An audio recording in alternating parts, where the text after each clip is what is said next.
But, Mr. Speaker, on top of that, the fact that I was not told even when I ordered a review of the UK SB process is frankly staggering. Separately, I've asked the Government Security Group in the Cabinet Office to look at any security concerns raised during Peter Mandelson's tenure. Mr. Speaker, I know many members across the House will find these facts to be incredible. So, will Kier Starmer have to resign? So we're going to check out this video by Owen Jones, who is a left-wing journalist. I think he works for Navarro Media as well. And this is a journalist that basically has left-leaning politics, who is covering the situation Kier Starmer finds himself in, whereby another person impacted by this his connection with Epstein, essentially. So Lord Mandelson, basically who has close ties with Epstein, was appointed as essentially the UK's US diplomat when Kier Starmer took office. And the question around this is, why did the vetting process not identify or bring to the attention, allegedly, of Kier Starmer his links to Epstein? And did Kier Starmer know? And the feeling and the general sentiment is that he did know, and he has actually admitted that there were links, such as Kier Starmer has admitted he knew there were links. But what his argument has since repositioned at is that he didn't know the extent of those links. So we have, I guess, what we would call a video here from Owen Jones, who I say is not objective. He is left-leaning. He has always been a long-time critic, proclaimed critic of Kier Starmer. And we do need to bear that in mind in terms of how we interpret a lot of the information he gives us here, outlining as to why, in his opinion, Kier Starmer will probably need to resign. But again, Owen Jones is not the only person who has this position, and there are people, so the Liberal Democrats are of the view that he should go, the Conservatives are of the view he should go, and there are backbenchers, Diane Abbott being one of them, who are of the view that he needs to go. You may notice at times I sound angry and fed up, and that is because I am.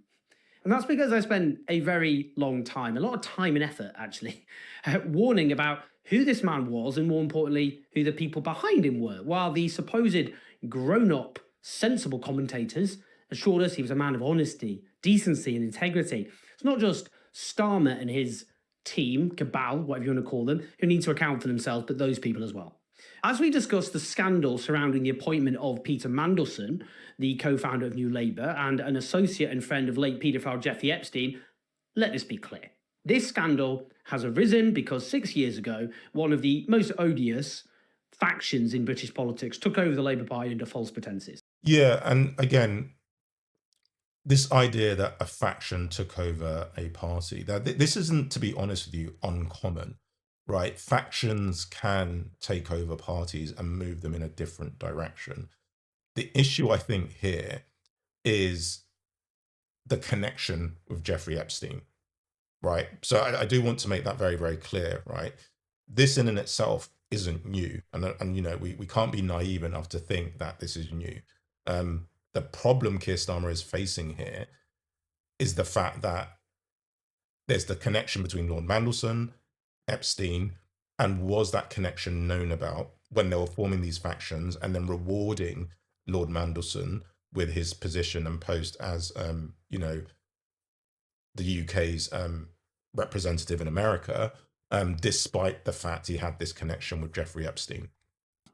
Let's start with today's shocking, deeply disturbing, in many ways, we'll explain how, testimony from Oliver Robbins, the former senior civil servant who was the permanent undersecretary at the Foreign Office, who was sacked by Kier Starmer over the security vetting process with the appointment, of course, of Peter Mandelson as ambassador to the United States. He was interrogated today by the Foreign Affairs Select Committee chaired by Labour MP Emily Thornberry. Yeah, so this type of interrogation, as Owen Jones describes, would be one where we have to assume that the individual, I can't remember the name of the individual he talked about, but this was someone that worked for Kier Starmer and was fired as a result of this situation, has to be telling the truth. Now, it is possible this person is lying in his answers, but for the sake of this video and based on the circumstances in which he's being questioned, the fact that it's public and the fact that if it turns out he is lying, there would be quite significant consequences. I am going to take it for granted that during this interrogation, this person is actually being truthful in their answers. I'm afraid I don't think at the point of his appointment and 4 days thereafter, it was actually a given that he would be vetted. Okay, so it looks like it's Oliver Robbins is the individual that's talking here. And again, as I'd say, for the purpose of this video, I'm going to assume that Oliver Robbins is being truthful, just based on the formality in which he is being interrogated here. Again, if you look at the documents submitted under the humble address, there is no stipulation from number 10 that he should be vetted. Yeah, and this is an important point, actually. There was no stipulation that Lord Mandelson, Peter Mandelson, should be vetted. Now, the whole point of a vetting process, which is the justification Kier Starmer used as to why he was not to blame, essentially, what he was saying was that the vetting process failed. But what Oliver Robinson is outlining here was that actually they were never going to rely on the vetting process.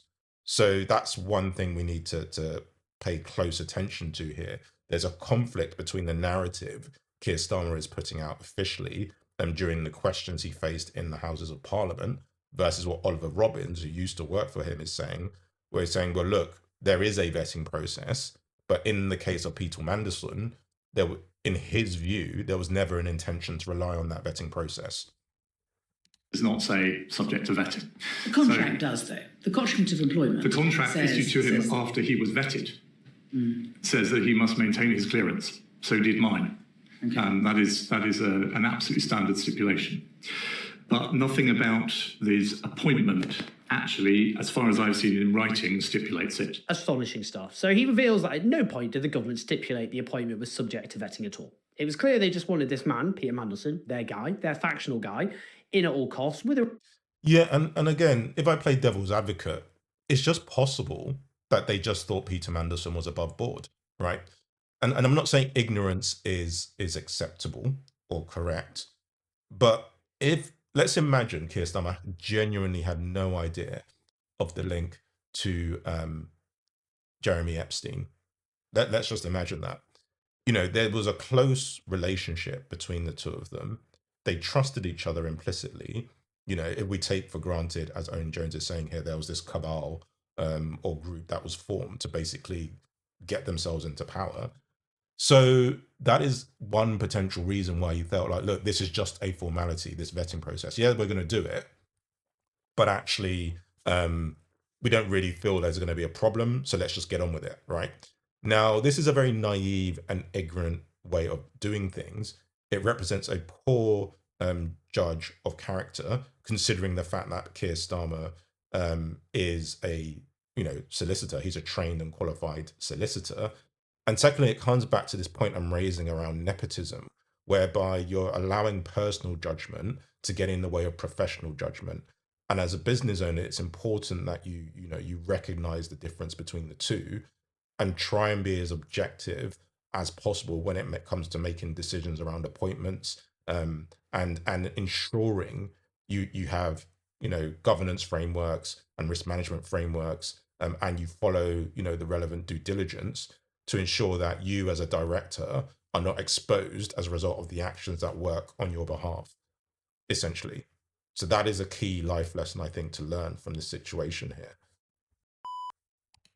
And from time to time, for case-specific issues, he was being given access to higher classification briefing. So I'm afraid I walked into a situation in which there was already a very, very strong expectation, and you will have seen the papers released already under the humble address, that coming from number 10, that he needed to be in post and in America as quickly as humanly possible. The very first formal communication of this to my predecessor from number 10 private office being that they wanted all this done at pace and Mandelson in post before inauguration. And his office was put under constant pressure by number 10 to get the vetting done. Was there other pressure put on you or put on the Foreign Office? I think throughout January, honestly, my office, the Foreign Secretary's office, were under constant pressure.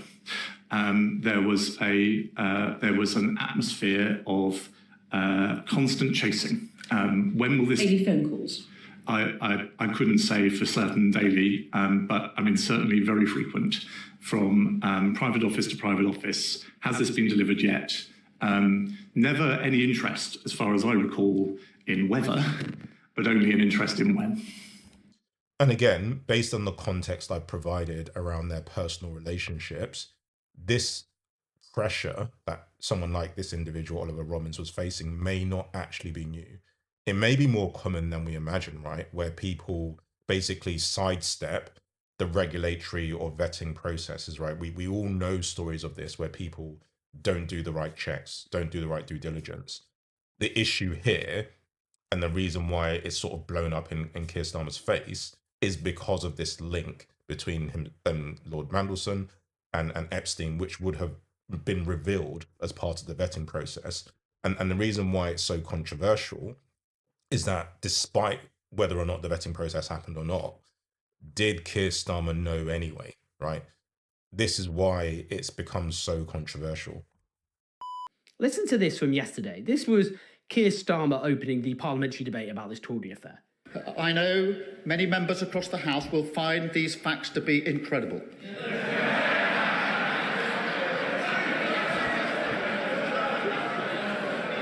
Yes, well, the laughter of derision was more than deserved there. David Maddox, political editor of The Independent, messaged Number 10 last September to say he'd been told by two sources that Mandelson did not clear vetting with MI6, but the Prime Minister pushed his appointment anyway. So how did he know, but the Prime Minister did not know? Now listen to this from the Labour MP, Epstein Begum.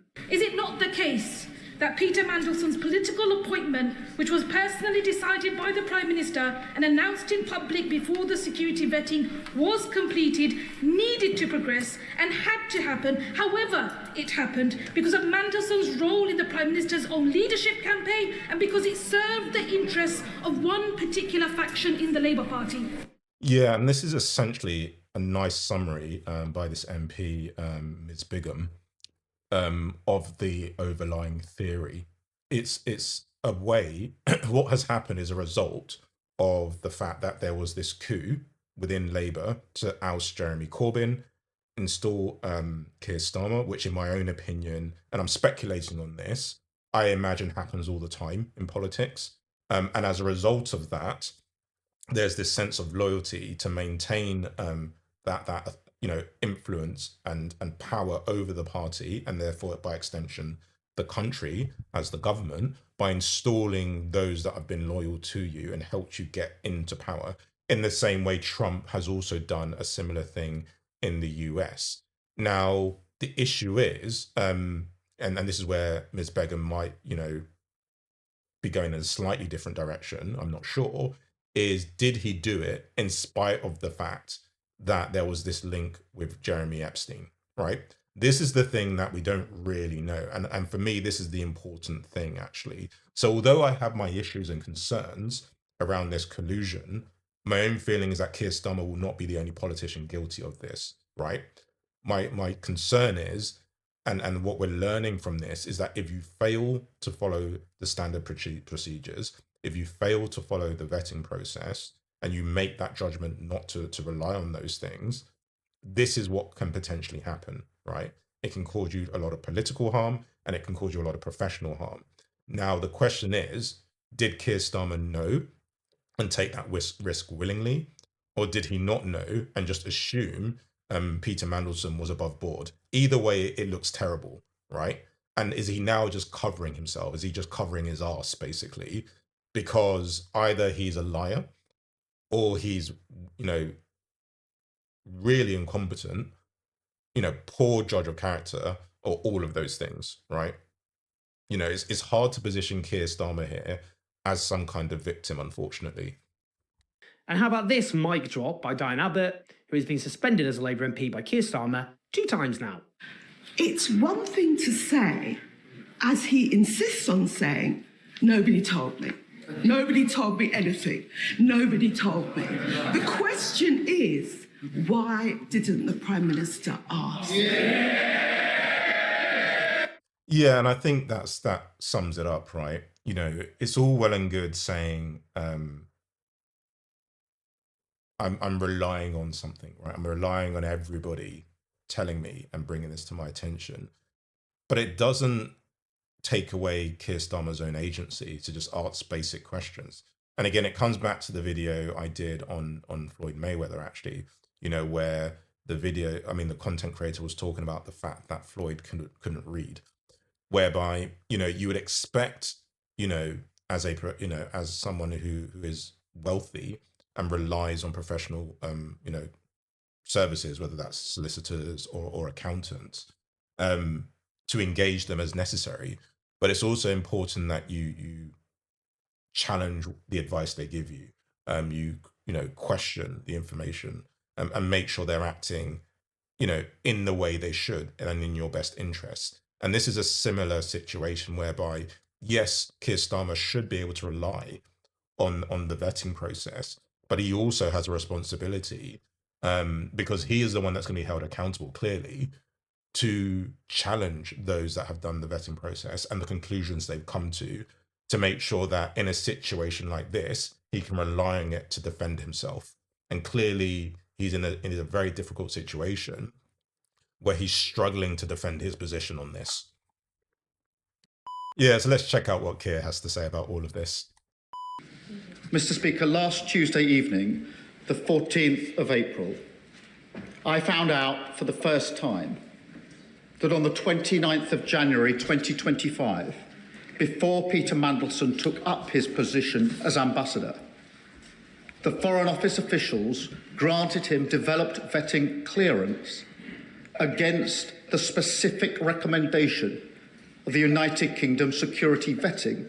Yeah, and it comes back to what Diana Abbott was saying. It's like, did he not ask whether or not full clearance had been obtained, right? So why is it that this, you know, it was on the 29th of whatever date he gave, that was the first time he was aware of? And again, it to me, if I give Kier Starmer some grace here, it's because he'd already made up his mind that there would be no problem, and therefore was not actually going to question anything, right? So there was confirmation bias is essentially what I'm arguing here. Not only that, the Foreign Office officials who made that decision did not pass this information to me, to the Foreign Secretary, to her predecessor, the Deputy Prime Minister, to any other minister. And again, remember what Oliver Robbins said earlier on. You know, if he'd already been given clearance, he'd already been given an unconditional offer as the US ambassador for the UK, which would not be subject to any vetting checks, and he was already being granted access to sensitive information, and there was a public expectation he would be enrolled, i.e. a constructive obligation, and that had maybe been informally communicated to the US, then it kind of makes sense that actually nothing further was brought to light that would, you know, put a spanner in the works, so to speak. So again, this is a very clear example of why, you know, he can talk about the vetting process as much as he likes, but it doesn't feel, based on the sort of testimony of Oliver Robbins, that there was ever going to be any reliance placed on this vetting process anyway. I wanted to know who made the decision, on what basis, who knew, and Mr. Speaker, I wanted that information for the precise and explicit purpose of updating this House. Yeah, so the way he's positioning this is that this is not his responsibility, right? No, determining whether there was clearance or not clearance, or there should not be clearance, and or who should be notifying him and his, you know, predecessors and those around him, you know, foreign secretaries involved. He's making it very, very clear that, you know, that is the job of the people involved in the vetting process, right? It's their job to tell him, and therefore he's mitigating the political damage in terms of how it makes him look. because this is information I should have had a long time ago. And it is information that this House should have had a long time ago. It is information that I and the House had the right to know. All of that is correct. But again, and I'm going to repeat myself here, he had a right to know, but he also had to wait for the information to come to light. So if there was never an intention to rely on the vetting process, then it doesn't really matter. It doesn't really matter what he's saying now. It's not a defense, unfortunately, for him, because if his expectation was, I should know this, then there should not have been an offer to, or an appointment of Peter Mandelson as US ambassador until he was satisfied that he knew all the facts and he allowed the vetting process to be thorough and completed, right? So I feel like he's misframing the situation here, unfortunately, and I am taking a cynical view of this because he's kind of positioning it as though he has been failed, when actually I think the failure is actually on his side in terms of a lack of judgment regarding his personal opinion of Peter Mandelson. Mr. Speaker, in December 2024, I was in the process of appointing a new ambassador for Washington. A due diligence exercise was conducted by the Cabinet Office into Peter Mandelson's suitability, including questions put to him by my staff in number 10. Peter Mandelson answered those questions on the 10th of December, and I received final advice on the due diligence process on the 11th. And again, this also assumes that Peter Mandelson is being truthful, right? And this is where personal relationships can get in the way. If Kier Starmer just trusts Peter Mandelson, then he's likely to believe him. But the whole point of a vetting process is that you don't actually start from a place of trust. You take what the person says and then you verify what they say. And then in terms of political office, what you're also trying to do is uncover dirt, right? For want of a better word. So why was Peter Mandelson just taken at face value? And again, it sort of points back to a lack of professional and personal judgment by Kier Starmer. He should never have taken, if this is what happened, Peter Mandelson's statements at face value. And for a position like US ambassador, which is a very sensitive position, those checks into someone's background become more and more important, actually. And the reality is, and we won't know this, but because of the nature of the relationship between Peter Mandelson and Kier Starmer, did he just know anyway, right? Did we need to rely on this vetting process to understand the link and the relationship between Peter Mandelson and Jeffrey Epstein? In the same way, do we need a vetting process to understand the relationship between Prince Andrew and Jeffrey Epstein? It was in the media. Many people in those social circles would have known and understood that there at least was some kind of relationship between Epstein and the individuals we're describing here. Mr. Speaker, on September the 10th, Bloomberg reported fresh details of Mandelson's history with Epstein. And it was then clear to me that Peter Mandelson's answers to my staff in the due diligence exercise were not truthful, and I sacked him. Yeah, but again, why does the media have to bring this to his attention? Why did, I don't know what this process looks like, and I don't know if they fact-checked what Peter Mandelson was saying. But the impression I'm getting is that they were relying on Peter Mandelson telling the truth more so than they should have. So it's not unreasonable to assume the person is giving a reasonable answer, right? So I don't think that in itself is a problem. But in my mind, when you think about a political position, I would imagine there'd be background checks similar to like a DBS check, right? So I think in my mind, there should have been some like digging, right, to make sure that there wasn't this exposure from the media. Because if the media were able to find this information out, then you would expect that the national vetting process, which is concerned of matters of national security, to also be able to gather this information and then inform in this case, Kier Starmer.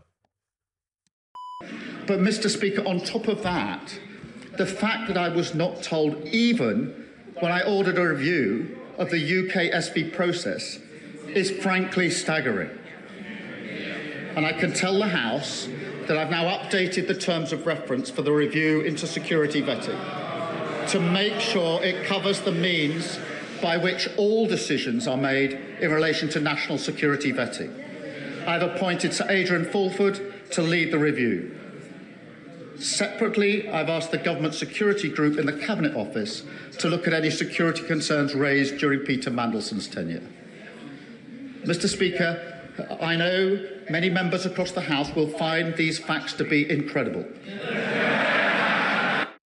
And I think that's where we're going to leave this, right? So I think for me, he's right. You know, the facts as he's outlining them will sound incredible. And he's painting the picture of somebody who is basically a victim of a deeply flawed vetting and appointment process, right? So he's not taking accountability and ownership of that process. And his argument might be, well, this is a process of convention, it's a process of law, and maybe it's a process that's above him, right? He needs to respect that process as a politician and as Prime Minister.